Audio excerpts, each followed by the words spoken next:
ও তো মানুষ না, এই জন্যই তো আমার এত টেনশন। মানুষটা তো কি? ও একটা ছোটখাটো ফেরেছে, না হলে এরকম চাল চুলোহীন একটা মেয়েকে বিয়ে করে এরকম বিপদে পড়ে কেউ? মাঝে মাঝে বিপদে পড়া ভালো, মানুষ বিপদে পড়লে অনেক কিছু শেখে। তো ভালো রান্না করো কি করে? তো শুকনো মরিচ নাই, তেল নাই, মশলা নাই, তারপরে তো ভালো রান্না। এরকম মশলা ছাড়া যদি তোর জীবনটা সুন্দর হতো তাহলে আমার থেকে খুশি বেশি কেউ হতো। আমাকে নিয়ে তোমার চিন্তা করা লাগবে না। একটা কাজ কর, নতুন করে আবার একটা বিয়ে কর। দেখাশোনা চলছে তিথি নামের একজন মহিলার সাথে ওর ভাব হয়েছে। আরে ধর, এখন দেখিনি কথাবার্তা কোনো কিছু হয়নি, সে মাত্র তোর আমাদের চিঠি চিঠি ফ্যান্টাসি।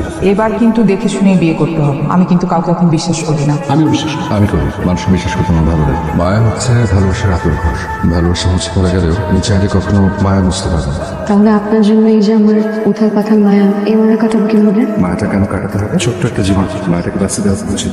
এই জন্য তো আপনার সঙ্গে হাঁটছি। আপনি এই যে আমরা দুজন একসাথে কাছাকাছি হাঁটছি, এতটাই কাছাকাছি যে মায়া থেকে জন্ম নেওয়া ভালোবাসার যে ঘ্রাণটা, সেই ঘ্রাণটা আমি পাচ্ছি। খুব ইচ্ছে করছে আপনার হাতটা ধরে কিছুক্ষণ হাঁটি।